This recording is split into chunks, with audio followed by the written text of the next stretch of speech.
And thank you once again for joining us for Interpretive Planning for Small Museums. I'm Adam Lafacci, your Learning Times host today. And once again, proud to be joining you from Learning Times, the sponsor and producer of today's event. And it's my pleasure to turn the floor over to our moderators for today. So I'll turn it right over to Greg now. Thanks very much, Adam, and thank you all for joining us for today's program. I'm Greg Stevens from the American Alliance of Museums, and it's my great pleasure to be joined on stage today by my friend and colleague, Tamara Hemmerlein. Tamara, welcome. Thanks. I am, as Greg said, my name is Tamara Hemmerlein. I'm the chair of the Small Museum Administrators Committee, and on behalf of my colleagues, I'd like to welcome everyone here.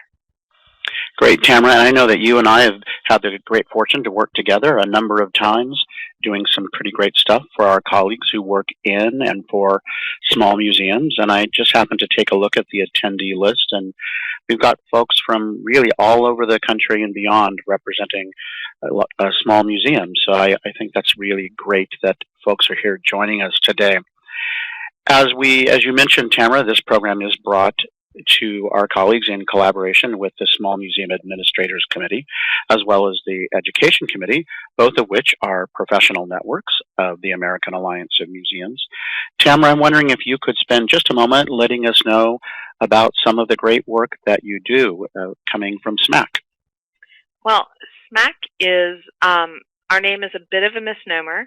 It is the Small Museum Administrators Committee, but we are for anyone who works in and with small museums, paid staff, unpaid staff, friends of small museums, and we work to serve those folks and provide professional development opportunities outside of the conference and in the AAM annual meeting that are good for folks in small museums. And recently, we sent out a membership survey, and one of the areas that our folks said they'd like more opportunities to learn about was planning of all types. And so we're very happy today to partner with the Education Committee and our presenters and offer you some how-tos, tips and tricks, and just information about interpretive planning. Great, thanks very much, Tamara. And since you mentioned our Educators Committee, I'm wondering if our colleague, Nathan Ritchie, whom you'll be hearing from a little bit later on, if Nathan, you could share with us a little bit of information about all the great work that EdCom does. Yeah, good morning. I'm Nathan Ritchie. I'm the director of Golden History Museums in Golden, Colorado, and the immediate past chair of EdCom. And EdCom is a professional network of AAM that's dedicated to professional development and resources for educators and people who are engaged in museum education, which hopefully is almost everyone in your institution. There's a special focus at EdCom right now on both best practices and next practices. And if you come to Atlanta, I hope you'll check out a number of the different sessions as well as a revamped marketplace of ideas. And you can get all the information on EdCom's page within the Alliance website. Great, thanks very much, Nathan. And as I mentioned, we'll be hearing from Nathan a little bit later on in the program. But at this moment, I'd like to introduce formally our colleagues who will be presenting their expertise and perspective to you. Our first presenter will be Miriam Springle, who is the Interim Director of Smithsonian Traveling Exhibition Service. Miriam, thanks for joining us today. Thanks, Greg. Looking forward to the presentations. And we'll also be joined in a bit by Max van Balgoy, who is the president of Engaging Places here in nearby in Washington, D.C., in Rockville, Maryland. Max, thank you for joining us. Hello, everybody. And last but certainly not least, I'd like to welcome my friend and colleague, Tanya Saeed, a longtime colleague who is coming to us from the David Owsley Museum of Art at Ball State University. Tanya, thank you so much for being here. Thank you, Greg. I'm pleased to be on the call and on this webinar with everybody. Great. And of course, today's program is, as the name suggests, all about interpretive planning, but most specifically, we're going to be taking a closer look at the relationship between interpretive thinking, interpretive planning, and this thing that we call an interpretive plan. And we'll be doing so with some examples, including a case study from the David Owsley Museum of Art. We'll be taking a look at an interpretive plan framework that examines content and message, the audience, and how we go about delivering our interpretation. We'll explore some structures for that particular process. We'll do a quick stop at the table of contents for an interpretive plan, and then we'll wrap up our program with some easy steps for you to embark on your interpretive planning process. And of course, we hope that you'll be better able to recognize interpretive thinking and planning in the context of overall institutional planning. Also be able to identify and address critical components of that process. And of course, to develop an interpretive plan that meets the specific needs of your institution and your audiences. And we'd like to start off our program by asking you in the audience a general question. What does good interpretation look like? And if you would, just jot your ideas and your thoughts into the chat box on the lower left-hand side of your screen.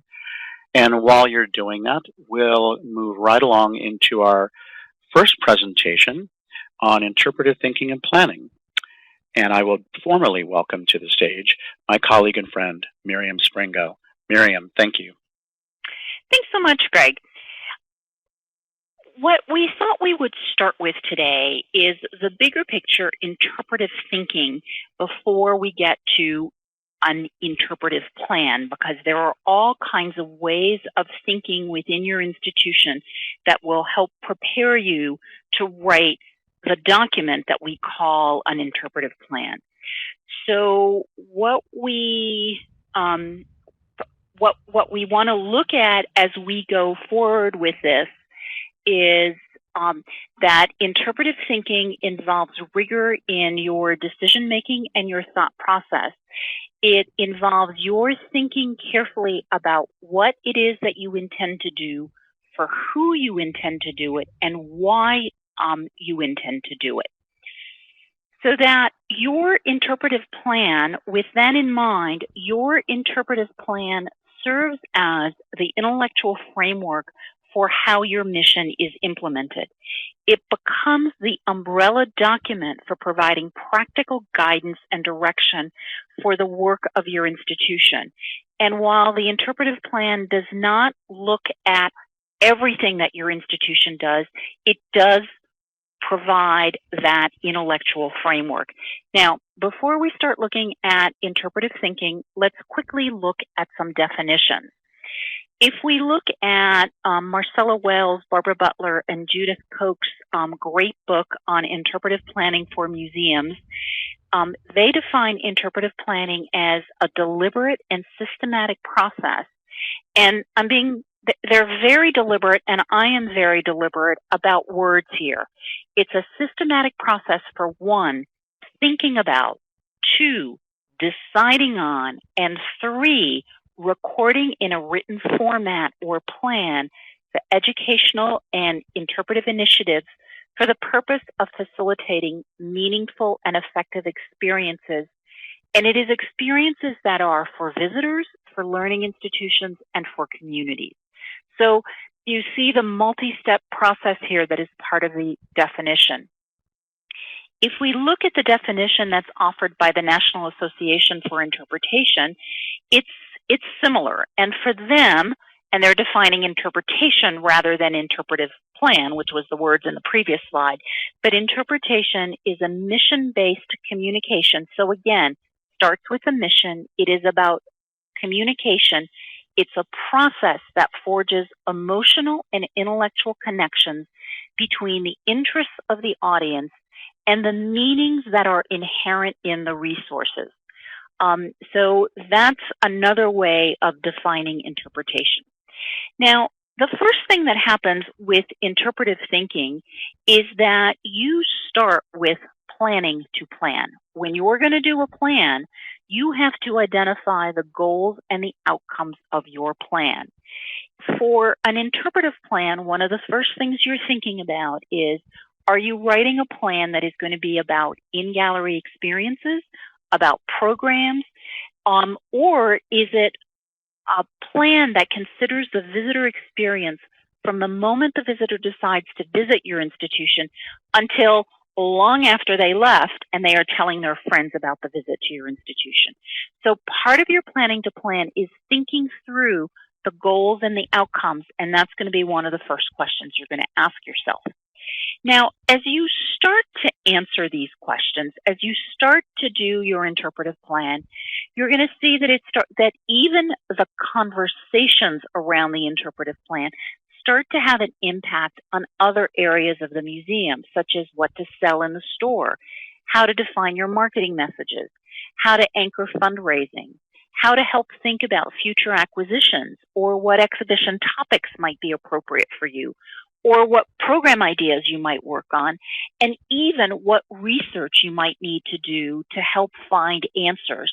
And I have known institutions that started to work on an interpretive plan and said, wait, hold on, there's basic research we have to do before we can move forward. So that even the preliminary conversations start to guide the work that you do. What's critical about the work that you do is its intentionality.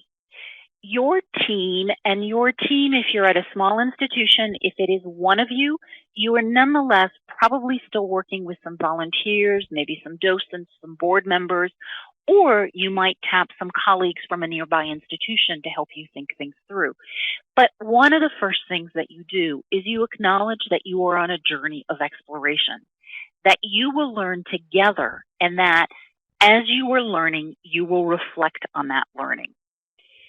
So an example of an early step in interpretive planning when you're being very intentional about doing this together is that you might go visit a nearby exhibition. And I would encourage, if you have an interpretive team, that you do it as a group rather than one by one. Before you go, you might write some questions to guide your looking. What kinds of things are you trying to focus on and are you trying to pay attention to? Just doing that helps sharpen the interpretive thinking in your own institution. You'll then go visit that exhibition or that museum, and you'll talk about what you view. One person will be assigned as a note taker, and then as you look at the notes, again, as a group, you can reflect on what you learned, and you're learning in two kinds of way. You're learning about what that other museum did through its exhibitions, but you're also learning how what you saw might apply to your museum. So you're working and you're debriefing on both at the same time.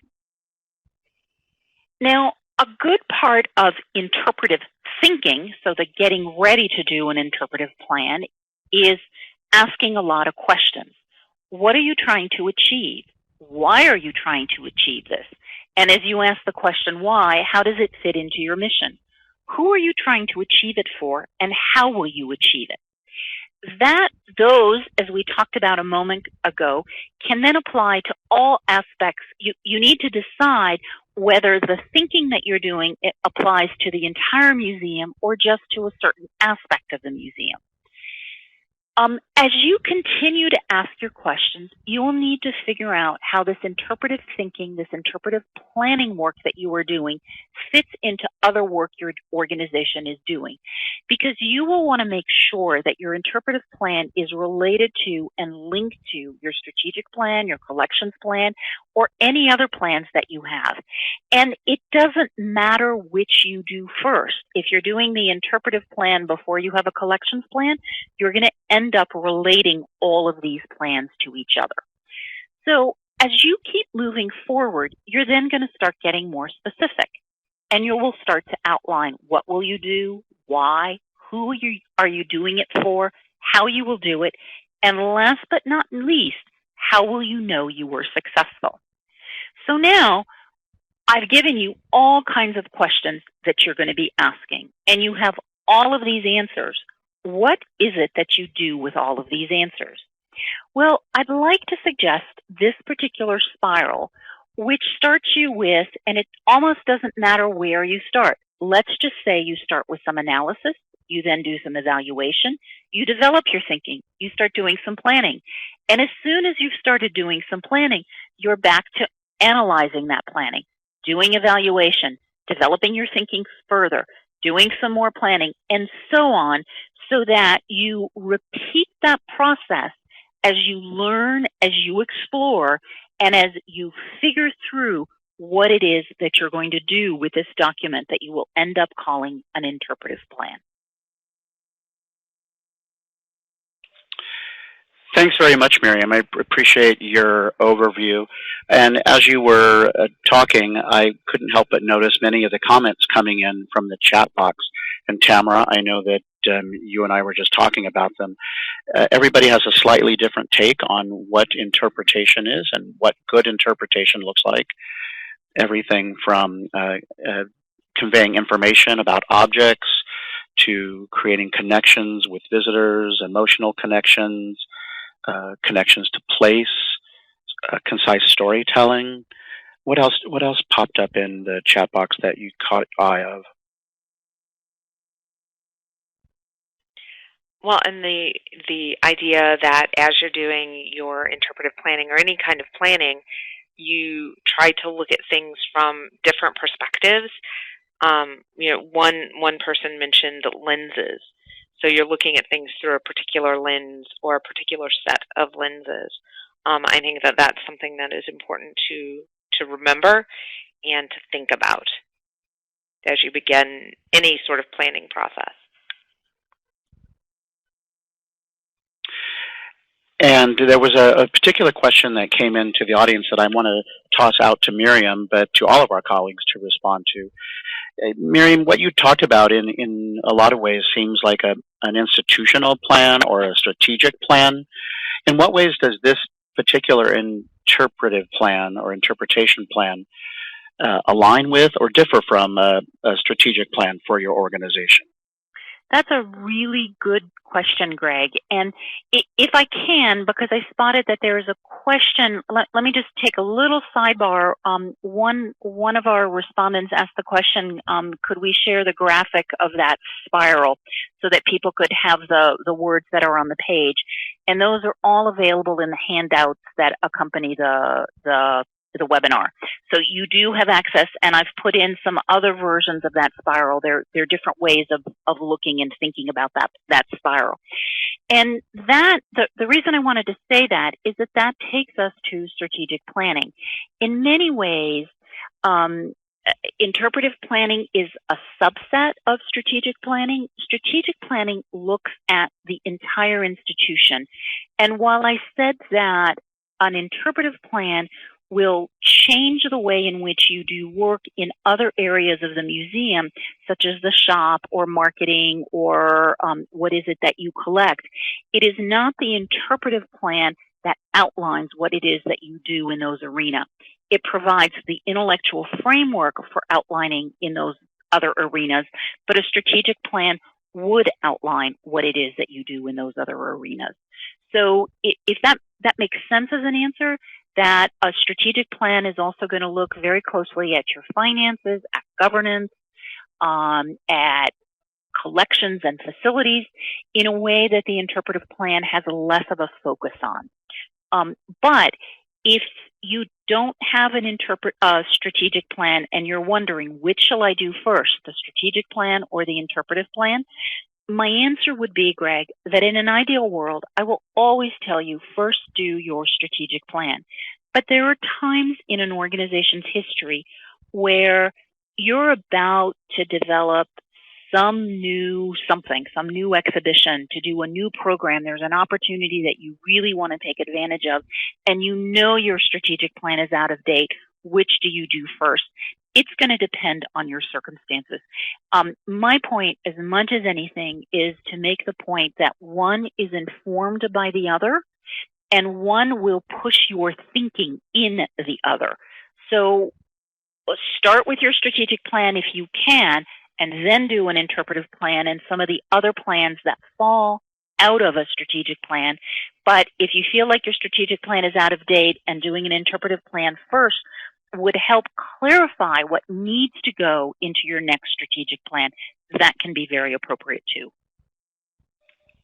Great. Thanks very much, Miriam. And we have another question that's come in about writing recommendations for implementation.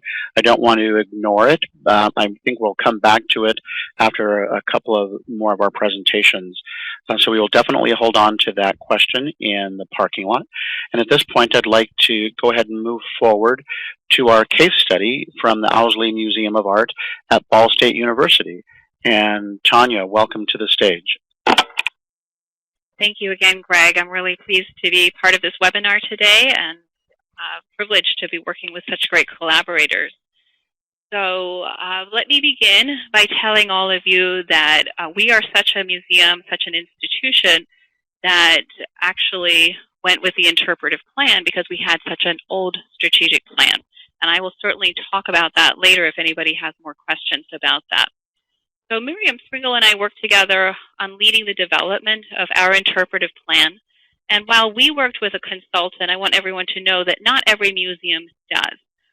We did so, though, because while we tried to do an interpretive plan on our own, it just didn't work out. It just didn't become a priority enough within our organization.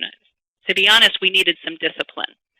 So we selected Miriam after looking at and interviewing 2 other prospective consultants. And in fact, it was the emphasis on interpretive thinking that was really valuable for us. So the members of our interpretive plan were, or plan team rather, were the director, the associate director, and me with Miriam Springle. So I'm pleased to tell you a little bit about some of the highlights of our interpretive plan so that it might be helpful to you as well.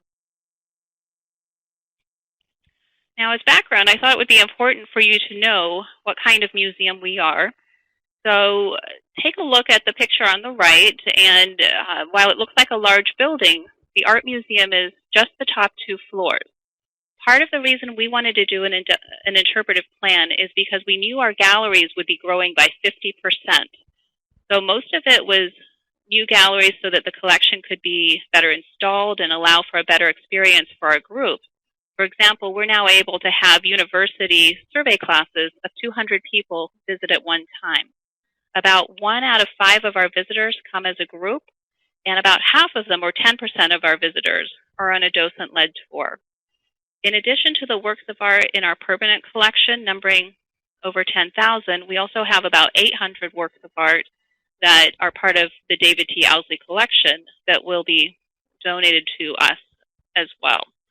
Since we started our interpretive plan in 2011, we have seen our audience grow by 10%, including the numbers of groups which visit, which has grown by more than 100%. So the goal of our interpretive plan was to better program our spaces, including the new galleries, and learn how to connect with our visitors better. It took at least a year of talking about it before we committed to securing the funds and interviewing possible consultants. Our interpretive plan is on the Owsley Museum of Art's website, and the link will be provided to you as a handout also. The table of contents that you see here shows how we align with our campus and our community. A lot of what was said in our focus groups, and we had at least half a dozen, maybe even up to 10, we learned about a lot of what was said in focus groups and what we learned from visiting other museums is included here. So the entire interpretive plan was, at the end of the whole process, sent to our Friends Executive Committee, which is our advisory board, the university trustees, and key leaders on campus. It was also announced to the community through the press and social media and mentioned in our annual letter to area educators.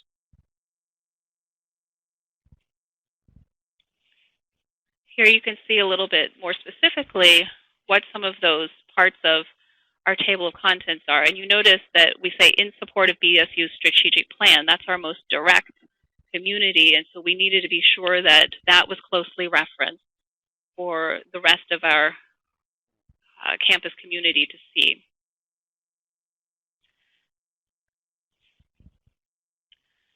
An example of a result of our conversations is in the guiding principles for interpretation. A big part of what we referenced are connectors, or methods, as they will be discussed as later. How do we connect with audiences? So one of our guiding principles is the museum encourages visitors to visually explore a work of art to understand it. We wanted visitors to start with what they know and reference the work of art for what they see and learn. The next one says, interpretation engages visitors in conversation about works of art. This is important to share with our docents, staff, and program presenters especially. Every time we have a new group of docents, we make sure that they see this section of our interpretive plan, especially, but also encourage them to look at the rest of it. We want visitors to leave believing the collection is mine, to come back and explore on their own. This translates in a lot of ways, but most importantly, that there are multiple ways to interpret what they see. Sometimes groups are left with as many questions as answers, depending on the goal of the group. The museum recognizes that many of its visitors, including many museum students, are visiting an art museum for the first time. This makes our group, our audience, the core of our audience, particularly unique. So here I would underscore that we sound friendly. We are on a college campus, so it's an intentional choice not to sound as if we're writing for a journal or writing for other colleagues. Here I'd like to emphasize the models for teaching through art and ask what kinds of models would you use in your institution, recognizing, of course, that we're not all art museums. These we learned through visiting our sister museums. This also, by the way, is available on our website under our educational mission in our interpretive plan. When we would benchmark other museums and visit model programs, we would always combine a large museum with a university museum. For example, when we went to Michigan, we visited the Detroit Institute of Art, University of Michigan Museum of Art, and the Cranbrook Art Museum. On a visit to the Cleveland Museum of Art and the Allen Memorial Museum of Art at Oberlin College, we met Liliana Milkova, the Allen Museum's curator of academic programs. She helped us build the case for how we teach various subjects through the collection. In fact, the first 5 were developed by Liliana and colleagues at the Allen Memorial Art Museum. And the last 2, the ones about art museum pedagogy and the museum as specimen, are what we developed and supplemented based on our experience. Here is where I'd like to talk about the plans for space in our museum and our future needs. It's also where I'd like to talk about our timeline. When we began the interpretive plan in the fall of 2011, it was very much understood as a process for us to engage in and a product we could hold in our hands. Many of our short-term goals were completed as a result of work for our expansion done for the fall of 2014. Our medium-term goals are what we are working on now until more space is dedicated for the Owsley Museum of Art on the first floor of the building. When we expand into the rest of the building, we will work on our long-term goals, and that's what you see on the far right-hand side of plans for expansion. This has allowed us to review our goals very well each year, twice since the plan was completed in the fall of 2012. Having written an interpretive plan, we've elevated the Museum of Art in the eyes of the community and our campus leaders. It explains why we do what we do. It's also demystified museum work in many ways. It's also allowed me to provide an interpretive plan to every prospective partner, for example, exhibition designers, label consultants, program leaders, and more. And let's face it, we've all been approached with people suggesting we do this program or that program, and it's not always very easy to articulate in a formal way why some things work better than others. Needless to say, it's guided our conversations in a very tangible way, and it keeps us focused. The external benefits have been also very beneficial for helping us garner funding from individuals to foundations. It's helped to show we're very serious and intentional about what we do. And probably most importantly, since we were without a director, we had an interim director for a while, of course, but it gave us direction without a director, and it also enabled our new director with the rest of the staff to have a common way of talking about the Museum of Art together and with the public.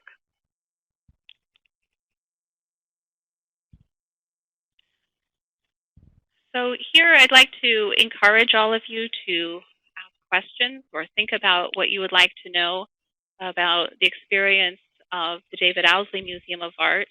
And I could certainly tell you it was a long and worthwhile process, and one that we go back to over and over again. Thank you very much. Thank you very much, Tanya. And I think a question that came in earlier, aside from what you talked about, and you've worked in other types of organizations, with regards to the interpretive plan, are there unique challenges that you faced by being a university museum as opposed to a standalone museum not associated with an academic institution? I would say that there are benefits and drawbacks. The organization, the museum where I was previous to this, is the Bede Museum, and we were a small independent museum with 2 staff members. Here we are a university museum with 4 staff members, and one could say the resources in support of the university, but we also know that we're competing for attention like every other division on campus. And so I would say that the challenge that was overcome, in fact, with the interpretive plan is that by documenting our educational approach in the language of the university, we were able to engage at a much higher level of conversation and demonstrate to university administrators and decision makers that there were real reasons for and very particular reasons for what we do and how we do it. Thanks, Tanya. And what was your the overall timeline for your planning process, the work that you did with Miriam? It was from about, let's see, the summer, fall 2011 until fall 2012. It was, I can remember very vividly the spring of 2011 where I said, you know what, we can't do this by ourselves. We need to find the funding. And I started to figure out how to work on my director to make that happen. And how much, once you finally got the plan in place, what was your training like for your staff or your volunteers, your docents? The staff, the core staff who were part of the interpretive planning process, the associate director, the director, and myself, we were able to accomplish a lot informally and conversationally. For better or for worse, they knew that I had tried to do this process internally, independently, without a consultant. And they knew that there was a reason to sort of step it up from there. In terms of, I want to be sure I understand the question with docents and volunteers. Are you asking how do we work with them? Sure. Regarding the interpretive plan? Yes. Specifically, we have a new crop of docents, usually 3 to 6 new docents every semester to add to our 40 or so docents, and they come in the beginning of the fall and spring semester. And so everybody, new docents, interns, so forth, they're all armed with a copy of our interpretive plan. And that actually includes our guards, too. So that gives them something very concrete to understand, again, why we do what we do. Great, and we'll take one last question as a segue to Max, and that is a question that came in to you, Tanya. Which was more valuable, the planning process or the plan itself? That's a tough one. I would say, at least internally, the planning process was more valuable. And the reason is that for all of us who together went to different museums together, we find ourselves going back to experiences we had together in Michigan, in Columbus, Ohio, in Cleveland. And we'll say, remember when we went to the University of Michigan Museum of Art and we saw that they have collection viewing rooms and they had it set up as this way? What if we did it this way, like them or instead or a little differently? a common understanding is worth its weight in gold. Great. Thank you very much, Tanya, for sharing your experience. And of course, Miriam, thank you for sharing your expertise with Tanya on this particular interpretive planning process. This is a great segue to our next section of today's presentation, which is the actual interpretive planning framework. And I'm going to turn the stage over now to my colleague, Max van Balgoy. Max, thanks for being with us today. Thanks, Greg. And hello, everybody. You've heard a lot about the value of interpretive planning and interpretive thinking. And so now you're probably wondering, how do we get started? How do I get a hold of this pig? So let's, I'm going to take a look at that with some of my colleagues here in the latter half of this webinar. So as you know, museums have a lot to offer. And it can be a little overwhelming. It's overwhelming for your visitors, but it can be overwhelming for you. Out of all the choices and all the things that you have available, how do you start doing interpretive planning? Well, I've always found you sort of have to start in the middle, but there are always three key ingredients that you need to think about. And they are what the museum has to offer, what the visitor wants, and then the communication methods that get your museum offerings to your visitors. And this framework, these three pieces, will work for whichever kind of museum you have, whether it's an historic site, whether it's a zoo, whether it's a science center, or whether it's a natural history museum, or whether it's an art museum. These are all elements that you have to consider in an interpretive plan. And for our discussion today, I'm going to use a shorthand for each of these. So instead of saying what the museum offers, I'm going to say content, I'm going to talk about audience, and then I'm going to talk about methods. So just to give you a quick glimpse of what each of these pieces are, although we'll go into each of them in detail in a minute, content is all the stuff that you have. It's all the collections, obviously, but if you're an historic site, it could be the buildings and the landscapes. It's also the stories and the events that are associated with those objects. I work a lot with historic sites. So I'm often thinking about historical significance, but if you're at another kind of site, you'll probably want to think about cultural significance or aesthetic significance or scientific significance. When we talk about audiences, you can cut them lots of different ways. You can take a look at people who are just from out of the area, so tourists, but could be people that are locals or students. But you can also think about your members. They can be teachers. And you might even want to go so far as to think about the customers that come to your store or the people that might be renting your facility.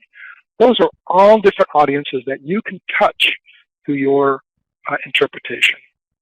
And then finally, methods. I want to be very expansive about this. I don't want you to think about interpretive planning as just for a tour or just for exhibit. But it's a whole host of things, ways that you communicate with others. So it can be as simple as a sign or even a bench. It doesn't even have to have text on it. Those all communicate to people, to the brochure on your website. So the goal is to look at these three ingredients and explore them in your interpretive planning and begin to look at where they might overlap. And the real key is trying to figure out where is the sweet spot between these different places. Where do they overlap? And you'll discover that as you explore an audience, that there might be content that you had overlooked and that you can bring to the foreground because it really appeals to the audience. You may be methods that you're really excited about, like a software application, and you discover it just doesn't resonate with that audience, or it doesn't work well with that content. So this figuring out where the overlaps are is a really great exercise as you go back and forth, and it continually moves around. The goal, of course, is trying to find that sweet spot where they all come together. And here's the real important thing. That sweet spot is different for every museum. So you can't just copy what somebody else is doing. So while we've got a great example from what the Allison Museum of Art has done, don't just take their interpretive plan, switch out the names, and adopt it. It won't work for you. Every place has its own unique content, it has its own unique audiences, and they'll need to figure out what the methods are that are going to be most effective to bring that content to that audience. So ultimately, when you find that sweet spot, instead of a salad bar, you have this wonderful plated meal where everything comes together and it's great. But I want you to know that the process is as important as the product. So I don't like to encourage this to a lot of people, but if you never get to the plan, just doing the process and having the conversation will move you light years ahead as if you from the place where you are now. Now, finally, just thinking about the three pieces, it's really important to get the order right. People get really excited about the methodologies, the exhibit, the tour, the software application. But getting the process in the right order is really important. You should have a mission and a vision already in mind, and we didn't talk about that all, but I assume you have a mission statement. And the vision is sort of that long-range, 10, 20, 30-year goal of yours. Where do you want to take the institution? And then the interpretive plan can come together really well. So you'll want to think about content and audiences first, and then method. So let me turn it over to Miriam to talk a little bit more about content, and then Greg and Tamara are going to talk about audiences and methodologies.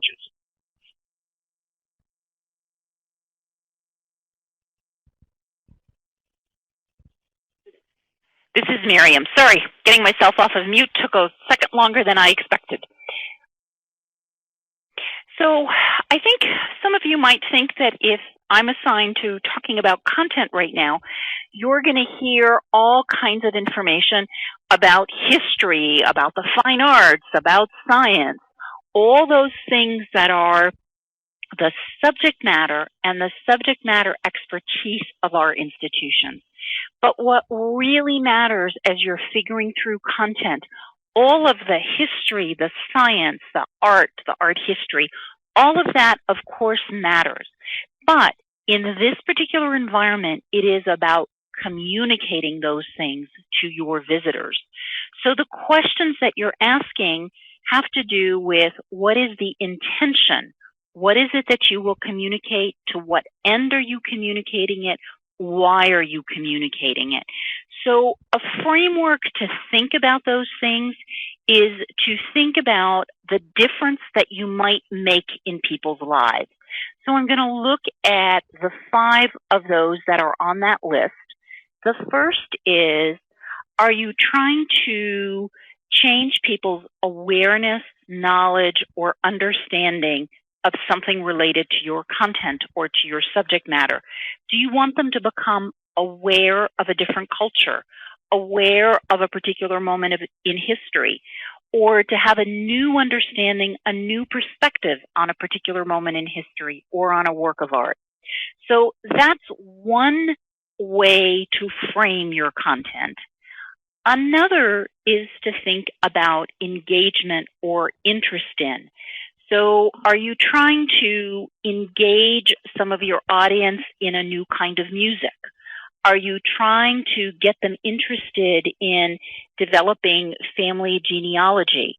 What is it that you're trying to engage or interest them in is another way of framing your content. Yet another way of thinking about your content is how is it that you might be changing someone's attitude towards whatever it is that your subject matter is. Are you trying to change the way in which they think, their attitude, the way in which they think about a particular moment in history, or the importance of newspapers in the community's history? I think in this visual we have people looking through community history, and is there an attitude that you are trying to shift here? Or is it a behavior? Is it as a result of this content, do you want them to have a different behavior? Would you like these visitors who have come to listen to someone do an oral history presentation in front of your museum to change the way in which they act, perhaps get involved in historic preservation, or to take action in regards to something that is happening in your community or that is happening around the globe, on the other side of the globe?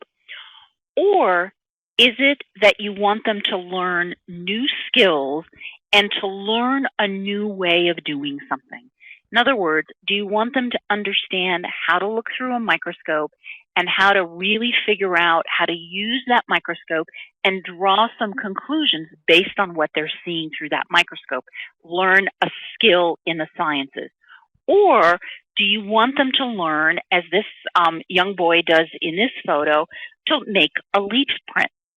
And what I love about the photo of this young boy is that he circles me right back to you might need to decide that you can't do everything about the content that you are teaching about or sharing or interpreting for your visitors. You may have to choose one of these 5 sets of ways of engaging visitors, or you might choose 2 or 3 of them. And because our visitors learn and act in different ways, you might choose 1 or 2 in one part of the gallery and another 1 or 2 in another part of the gallery. So that just as these young men with their binoculars are focused on what they're looking at, each of these is a way to focus your visitor on the awareness, knowledge, or understanding, the engagement or interest, the attitude, the behavior, or the skills that you would like them to leave the exhibition with. So then we move on to audience. Great. Thanks very much, Miriam. And Tamara, here's our opportunity to chat with each other a little bit about audience. And I know that in the work that you do for the Indiana Historical Society, you're on the road a lot, engaging with small museums all over the state, and wondering if you might share some of your perspective about the various ways that those institutions are addressing the needs of their audiences. Well, one of the things when we talk to the folks that we work with that we emphasize is the importance of knowing who your audience is. And sometimes, well, actually most of the time, those are multiple audiences. So looking at who the folks are, why they're coming, what they want, and thinking about meeting their needs, wants, and expectations. And so a lot of times what our folks do is they see who's coming in the door, they listen to the comments they make, they actively engage in their visitors, with their visitors, and with their communities. So they take opportunities to go out into the community. So, you know, they belong to Kiwanis or Rotary, and they really start thinking and engaging with folks both inside their institutions and outside of their institutions. And you know, trying to get as broad a reach as they can. Can I jump in here, Tamara? Oh, sure. Just very briefly about audiences. I would just like to make mention that I have been at my museum for about 9 years, and I don't think that I could have begun an interpretive plan in my first 2 or 3 years. I think that exactly what you've said, the time to listen, time to get to know your community, your audiences, and so forth, was really important so that there are no assumptions ultimately. Great. Thanks very much, Tanya. This slide right here is me as an educator putting on my museum educator hat. Just a quick reminder to all of us that anybody who comes to our museums has what we call an entrance narrative, or their own background, their own knowledge, their own experiences that guide them in how they engage in your institution. And one of the ways that we think about that is Gardner's multiple intelligences and the variety of ways that people learn and gather information. And so I think in a lot of ways our exhibitions, our public programs, and our institutions are most successful when they're addressing a variety of learner styles. And we also know that there is quite a bit of research on why people visit museums. They come to learn something or to build on something they know. They come for some kind of emotional connection. I have a really good friend who won't go to a museum with me because I try to interpret everything for him. And what he really wants is to just look at the beautiful art and enjoy it from an emotional point of view. And then often we come to museums in a social setting, whether it's through a school group or our families visiting from out of town, or it's a special event for a husband or a wife. So those are all reasons why museums visit. And Nathan, I wanted to nod to you for a moment. I know that in your interpretive planning documents from the Golden History Museums, you talk a little bit about John Falk and visitor motivations. I wonder if you could just talk for a moment about why you chose to include those in your planning document. We, a couple years ago, when the Colorado Wyoming Associations of Museums was meeting in Golden, we were able to have John come out, and he spoke a lot. And actually, the whole theme of the conference was evaluation. We were involved with a pretty significant IMLS evaluation grant here in Denver, and so we wanted to really make sure that evaluation was a part of everything that we did, and not, so there's like some formative, some pre-planning, some evaluation in the process, and then the evaluation, the summative part at the end too. So that was a big part of it. So we just want to make sure that we were identifying audience motivations and then making sure that they were aligning with the goals that we were doing. Great, thanks very much, Nathan. And so Tamara, let's talk just a little bit about methods. As Miriam and Tanya and Max have already talked about, there's all kinds of reasons why people come to museums, and they expect a variety of different experiences. Whether it's and I like to think of the museum experience starting even before they come to the museum itself, that it might start at the website where they're gathering information about their visit, or maybe that's their only experience with your museum. But it of course includes signage and labels, their interaction with the visitor services staff, brochures or publications, of course our exhibitions and programs of all types. And there's a whole bunch of range. I especially like the last bullet here, because we're starting to see more and more institutions engaging in interpretive processes in ways that we would not normally think.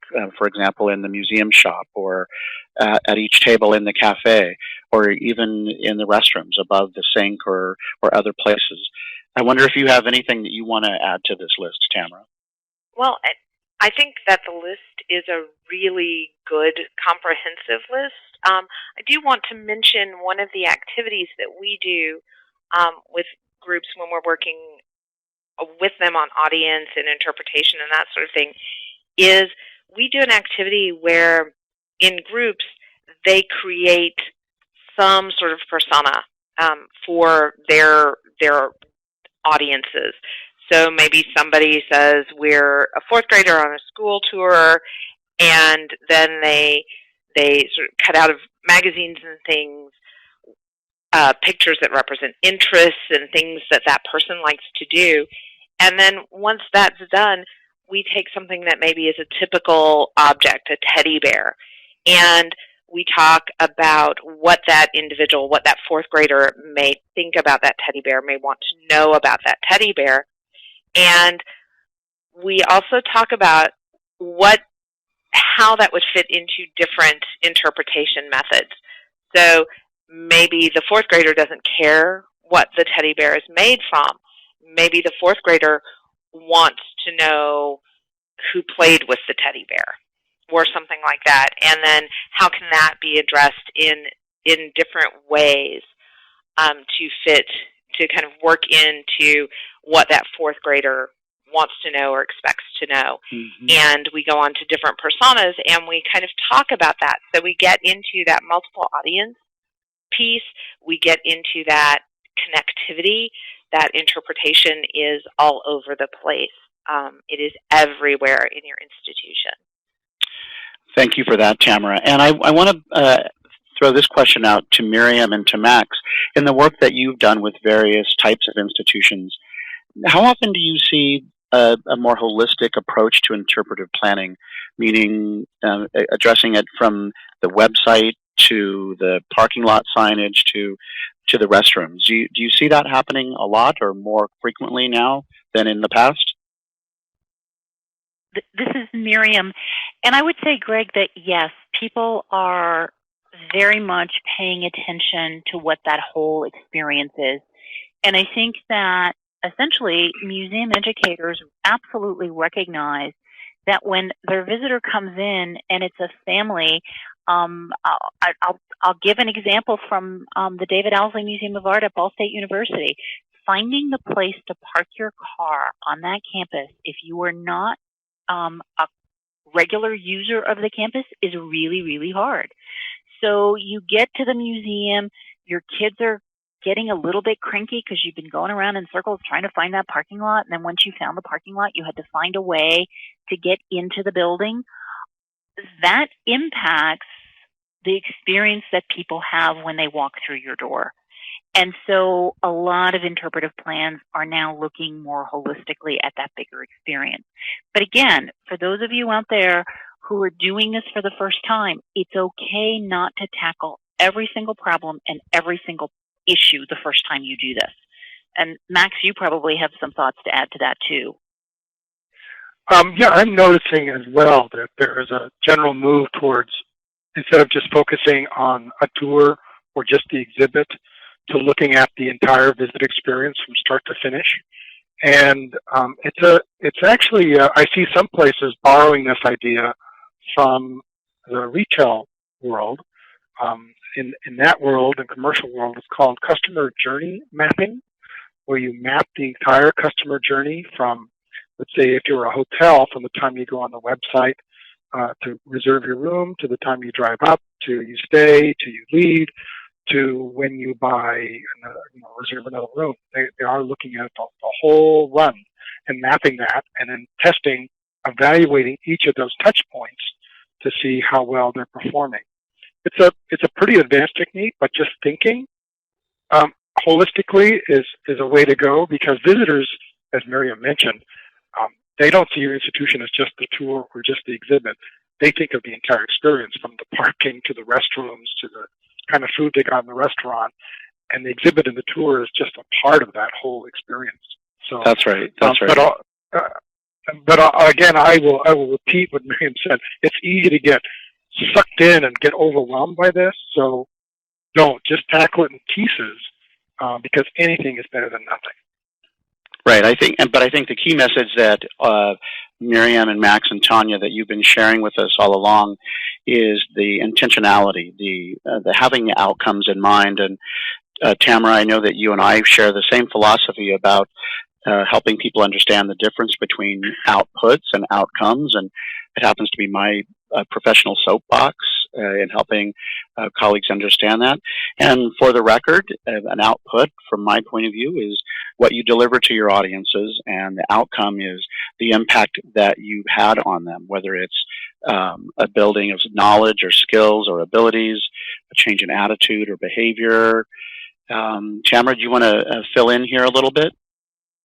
Well, I think sometimes in discussions, outputs and outcomes become confused.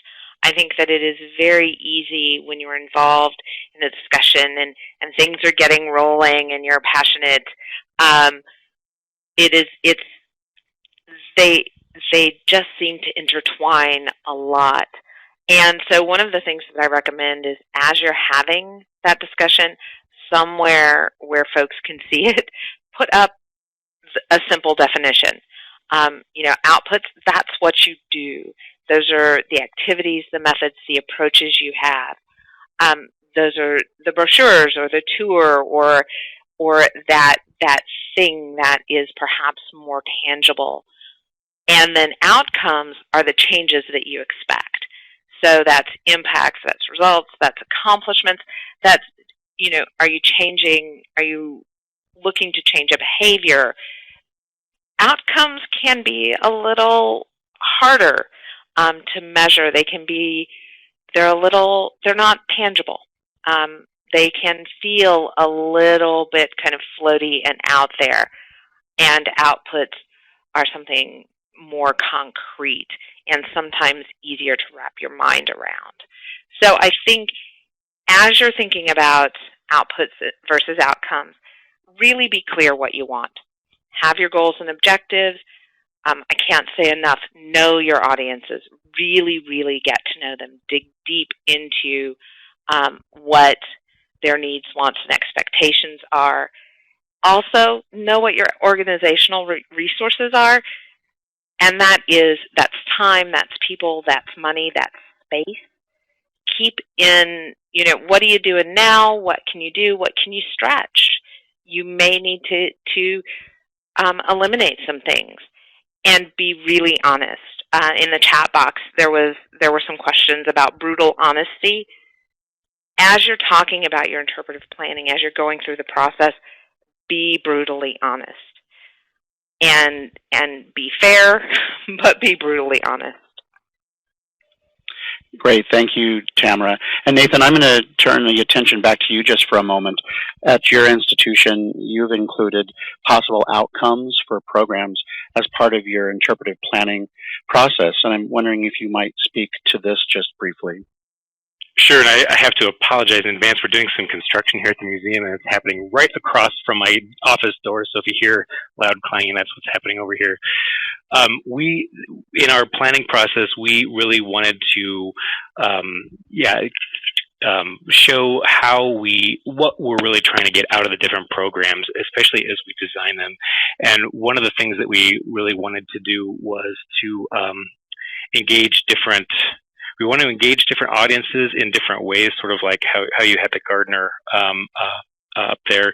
But we also were trying to find out the ways in which people were differently motivated, as we have 3 different sites that people come to do, and we have found that it's not always the same. In fact, there's actually very little overlap in our audiences between the 3 sites, even though they're blocks apart from each other.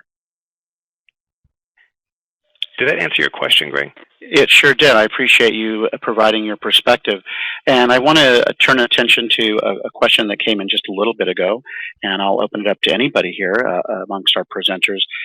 Assuming that interpretation includes all the variety of activities that we discussed earlier, how would you go about evaluating brochures or signage in your restrooms or the interpretive experience in your museum store? Any thoughts about that?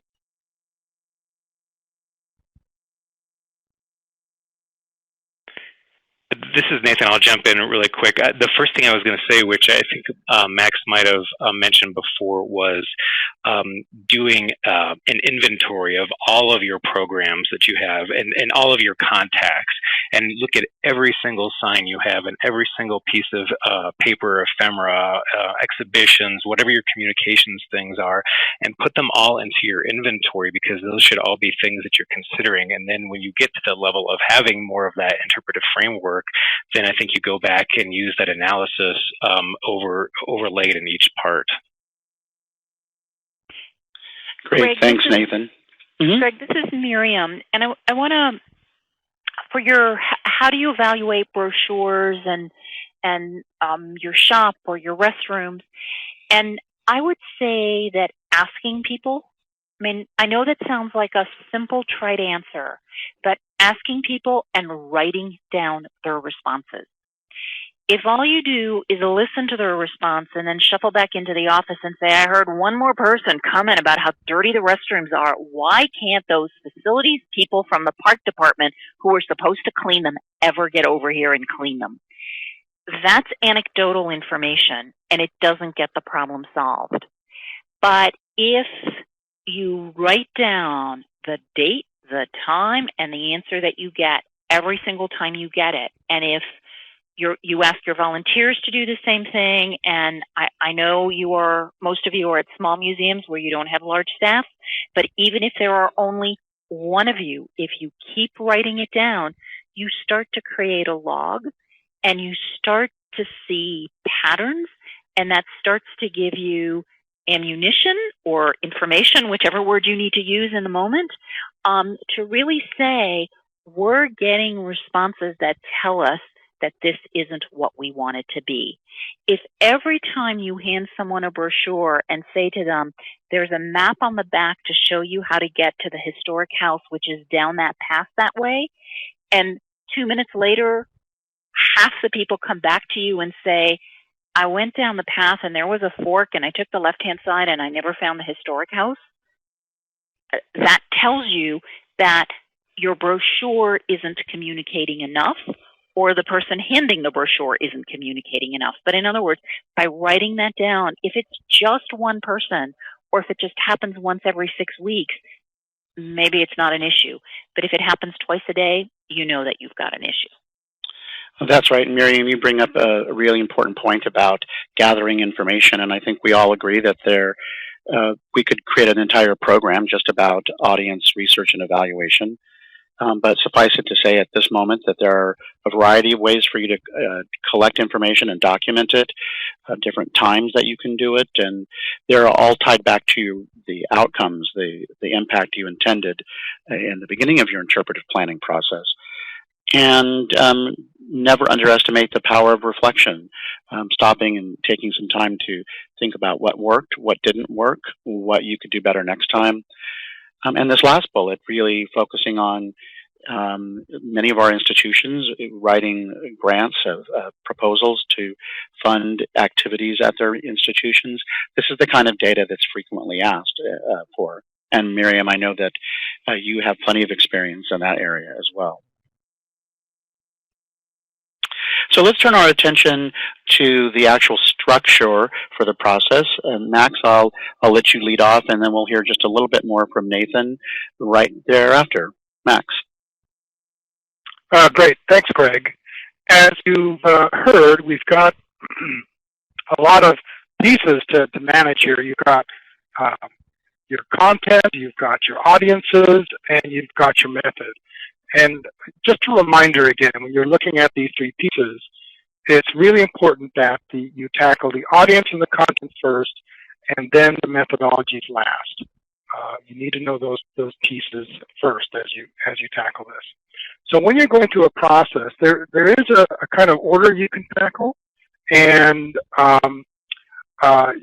you can add to that some other steps. And the best way I do this is something called a logic model. And you'll hear that term, and it can be really off-putting. Just keep in mind, a model is just a framework or a template, and the word logic in there is simply used to tell you that there's a logic or a process for going through the steps. So in this case, you'll see here's a table. That's my model. And I've got content, audience, and method in there. And then we talked a little earlier about outputs and outcomes. Everyone gets confused about those, so I talk about them as products and impact. And so you just look across and you'll see this is the content. Again, that's a history site. You can go do community history. It's with 4th grade students. And the way we think it's going to be the best to do it is with a guided tour and some pre-visit activities or some activities during the program itself. So the products are a tour outline for my docents or guides, some hands-on activities, and then there's going to be a pre-visit lesson plan. Now the impact, as Tamara said, that's a really hard thing to do, but what behavior are you trying to change in your visitors? What do you want them to know, feel, or do differently as a result of your program? So some ways to do this is find, it's got to be measurable, you got to be able to see it.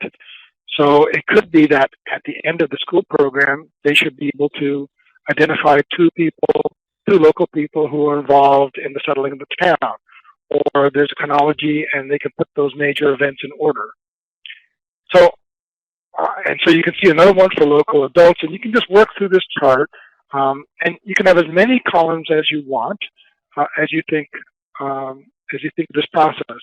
The important part is to think about the impact that you want to achieve first. So design backwards, start with the end in mind, and then figure out what are the products and the methods that are going to get you there for the particular audience with that particular content. So design backwards is really important. Again, this is going to be different for every organization. This is just sort of a beginning logic model. And over at the Golden History Museums, they've done a model that looks like a firm. So I'm going to have Nathan talk about that and how they do this. Nathan? Sure. Hi. I put up a couple quick things there that I have some links down in the chat boxes that I thought I'd first mention. One is if you see that first one, the nonprofit quarterly one, that goes to an article all about the matrix map, and I found that incredibly helpful in trying to get both qualitative and quantitative information together at the same time, so you can have a little bit more realistic look. If someone mentioned like hurt feelings and stuff like that, and we had that same problem happening in ours, but when you have some agreed upon bases that you are evaluating by, and you have hard raw data behind that too, it's a lot easier to point to that information to say, well, what are we gonna do about this problem here? The other information I shared at the very bottom there too is we were participated in this 15 museum collaboration called the Denver Evaluation Network, and it was an IMLS funded grant. It was a 2-year grant, and it was all about building capacity, evaluation capacity in museum employees, museum staff who are not necessarily evaluators by training. And there's some really good resources on there if you're interested in learning more about evaluation or creating a group of community of people interested in this same thing. I would recommend going on there. So back to the logic model, which was this big part of one of the things that we really learned out of this Denver Evaluation Network, especially for those of us who are new to it, was just the importance of really organizing your thoughts ahead and why you're doing these different things. And so I just wanted to share this one brief program that we did some logic modeling on, and it was our Golden Frontier Olympics that we did last year. We wanted to engage, we specifically decided that we wanted to engage a younger demographic and also get them physically involved in something. Golden, Colorado and Golden specifically are very active outdoors communities, and getting people to stay inside on a beautiful day is very difficult to do. So we wanted to create this program, and so what we did to kind of help us begin here is by using this logic model, which I think that this is included in the materials. If you choose to use it later, you can adapt it for yourself.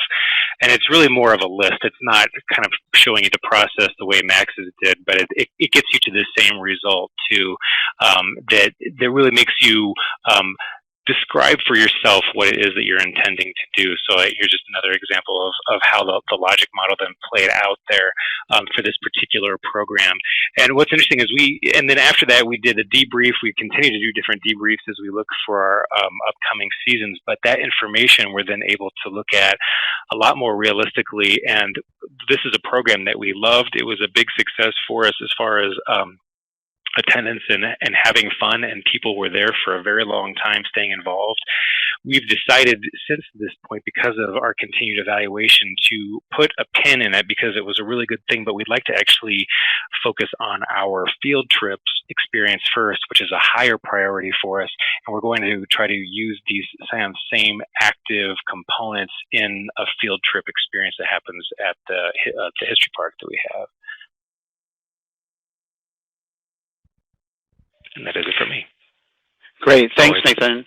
And so in this logic model that you described, in some ways it's like a project plan, or it really is an interpretive plan or other name, but you've really given us a sense of the intended outcomes, the connection to your mission, an idea of what the activity is all about, who it's intended for, and here once again is your nod to John Falk and his visitor motivations, helping guide your thinking about that program, and then using lessons learned from that program to develop other programs like the new field trip model you just described. We found this to be, I think, more helpful. We always gather demographic data, and the stuff that we continuously do, we do it with the iPad, so it's less invasive for people to share information, and it also helps for our grant reporting, which I wanted to hit that point home as well too. Lots of places are, especially on the more science side of things, really require you to do evaluation now, and I think that's coming late, but now starting to arrive with the other sides of the disciplines in museums as well too. So we wanted to be able to tackle those head on, and it helped us to talk more about motivation than it did about specific demographic or psychographic groups. Great. Thank you very much, Nathan. And a couple of questions have come in that I'd like to address to any of the presenters who feel like they want to respond. The first one comes from Allison, who wants to know what kind of museum staff led your interpretation committees or the planning process. Is it just the educators? Is it directors, curators, public programs managers? Who would you include, or who have you included in your processes? Well, this is Max.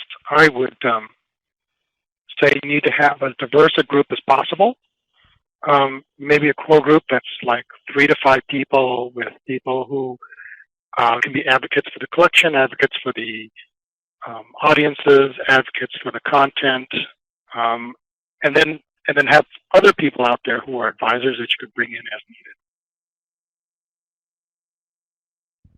This is Miriam. I would certainly echo what Max is saying, and I wouldn't get really hung up on who leads the process. In many ways, you need someone with leadership and consensus building skills. Remember that this is a learning process, and that this is a process in which your team, whether it's you as the only staff member and some volunteers, but where the group is going to be moving forward. I have seen small museums where it is a volunteer who leads the process. What you need is someone who can keep you on track. That person doesn't need to be making all the decisions, but they need to be facilitating all the conversations. Great. Thank you, Miriam. And there's been a couple of questions that have come in about target audiences. And Miriam, I see that you've responded to one of them, but a couple of folks have wanted to know, how do you identify target audiences in your interpretive plan? Max, I think in one of our earlier calls, you talked about the importance of getting beyond just identifying your target audience as the public, generally speaking. And Miriam, to your point, you're suggesting segmenting them out or separating them so that you can be very specific about the type of audiences you're trying to reach, their particular needs, and the methods you're going to use to reach them. Any thoughts about that from any of you? Well, target audiences, I'd love to hear what Miriam's answer is going to be on this one. Target audiences is crucial because, as you saw in my notes, if you don't know who you're serving, how do you know if you're serving them or not? But figuring out target audiences is one of the more difficult aspects of doing interpretive planning, as is developing an interpretive theme. That's for the advanced workshop. And I would cut them a couple different ways. One is by geography and how far are they from you.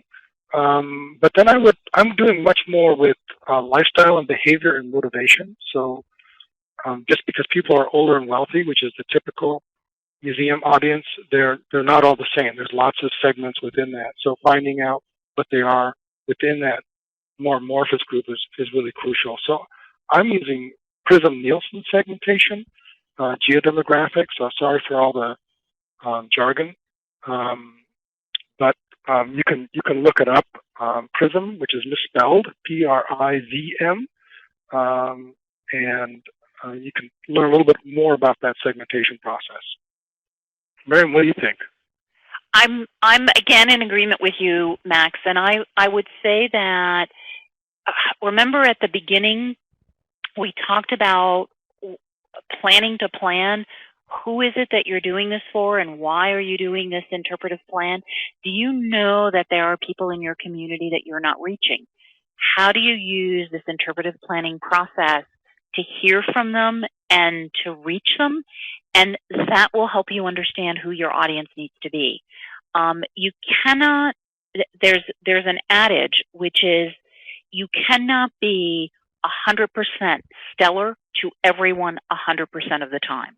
You can strive to be that, but if you don't, that's going back to Max's point, well, the general public is my audience. I'm going to reach everyone. I will tell you that even here at the Smithsonian in Washington, D.C., where I am right now, we cannot reach everyone. We have to set some priorities, and we have to figure through who is it that we're trying to reach. I know that there was a question earlier in the chat that we didn't respond to of someone saying, well, what about ethnic-specific audiences? Yes, you should be absolutely paying attention to ethnic-specific audiences, but you need to be talking to those audiences and inviting them into your museum for certain plans, certain programs, certain activities that you're doing. I think, and Greg, I'll give a nod to AAM. The AAM Blast just this week was an example of a museum that thought that they would do programs for a particular audience, and that audience basically said, you know what, we don't trust you. We don't think that this is a place where our community is welcome. So that takes you back even before starting an interpretive plan. You've got some work on community building to do, which you can lace into the interpretive plan, but maybe you'll choose to say, you know what, there's some basic work that we have to do first. So I think the question of targeting audiences, part of your target audience has to be people who are going to come and help you pay the bills. But part of your audience has to be community building and people who might not otherwise come, who could be new attendees for you. Great, thank you, Miriam. And your comment leads into another question that came in that I'm going to address to Nathan. And the question is, how does John Falk's visitor types correlate with target, secondary, and tertiary audiences at the Golden History Museums?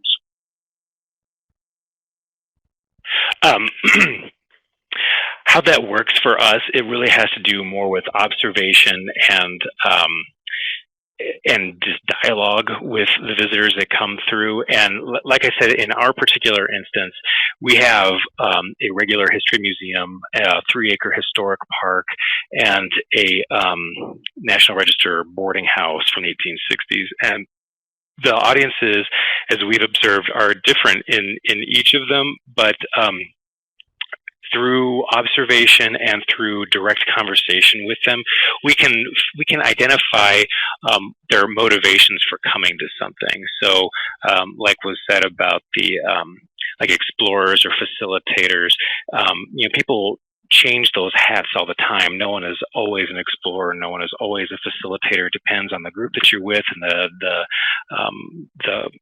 time of day or anything like that. Anything can affect these things. So I think it's more about recognizing the motivations and why people are coming and how that directly motivated our interpretive approach to the history park. Is that you know, before it was really all around living history, and it was something that we discovered that we just could not financially sustain over there. But through observation and inquiry, we find out that people are really going over there as casual explorers. It was other place. It wasn't necessarily a destination for them, or it might be a destination where they like to come through and make it part of their route because there's kind of a walking trail around the whole area. So we want to then target our different interpretive methodology based upon the way in which people approach those locations, and we've basically just had to prioritize, as was said before. I mean, I don't think you can be. I think it's folly to try to be all things to all people. And I was just going to put this in the chat box thing, but just to bounce off what Miriam was saying too about audiences that just don't trust the institution, and I think that's a sidebar to interpretation. I think it's definitely it is important to consider, but you know, there's also other things that you can study, like welcoming indicators if you're going after particular segments of the population. Great, thank you very much, Nathan. And I'm going to turn the stage back over to you now, Miriam, to share a little bit of information about the table of contents, the actual structure of the interpretive plan document itself. Okay, thanks, Greg. So we've done all this great thinking, asking questions, getting answers, and how do we pull it all together? Well, there isn't a typical table of contents, even though that's the header on my slide. And the visual there is the one from the David Owsley Museum. And you will see, even from looking at the table of contents, that it addresses some issues that are very specific to that museum and to the need of that museum the year the plan was written. I would venture to say that an interpretive plan written this year at the David Owsley Museum of Art might have different areas of emphasis and different kinds of focus. So you want your interpretive plan to include an introduction, to talk about the interpretation itself, and then to talk about how you will implement it. And let me look at each of these three sections.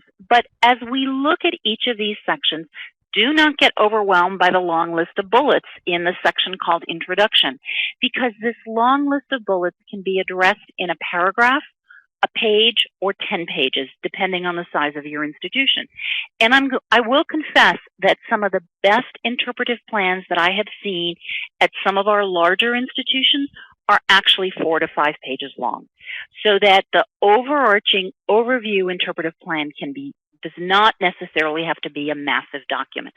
So you want to look at the role of the interpretive plan within the institution, a quick overview of your planning process and who was involved. You'll decide whether or not you need to define some terms. You'll identify audiences, stakeholders, and their needs. You probably want to review your institutional assets and strengths so that you're building on things that you're doing well, rather than using it as a way to do everything that will be absolutely brand new to you. And then you probably want to have either a summary of the research that you have done or a summary of assumptions that you are making. Remember that spiral that we talked about earlier? Maybe you don't have the time or the resources to do a huge amount of research about your audiences right now. Write down your assumptions. That will then share with everybody what it is that you are thinking at this moment in time. So then from introduction,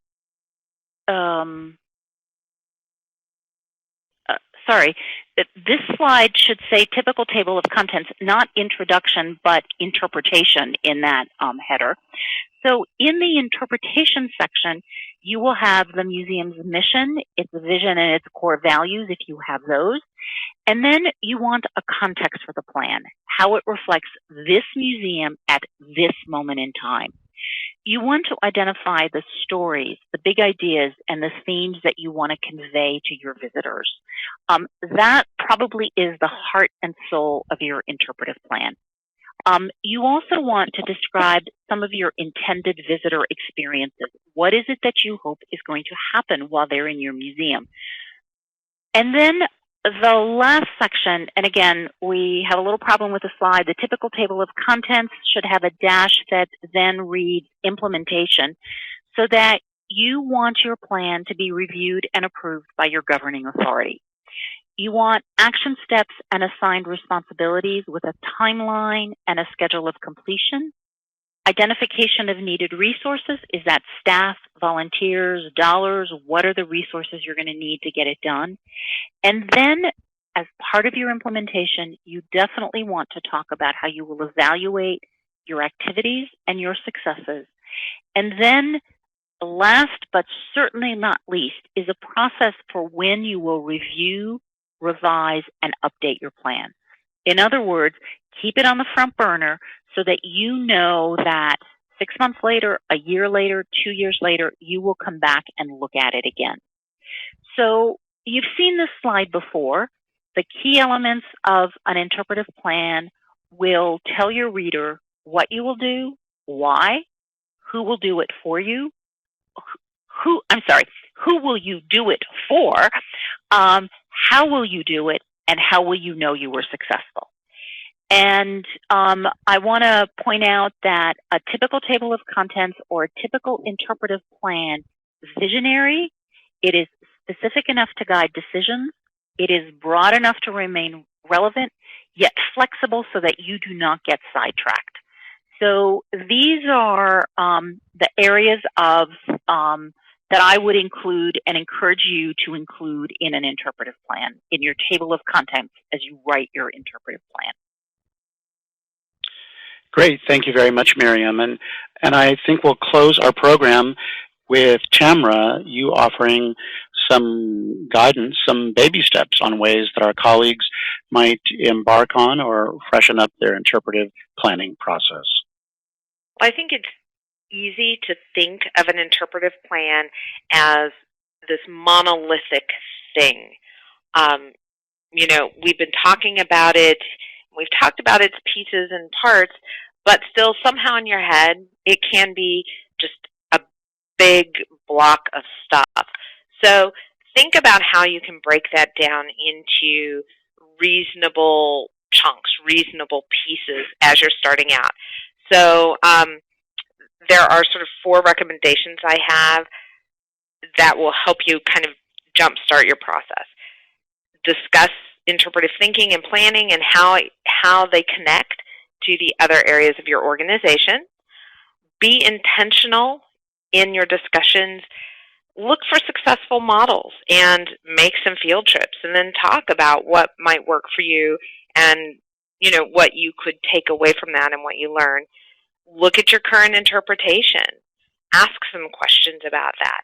What are you talking about? What are you doing? How are you interpreting things?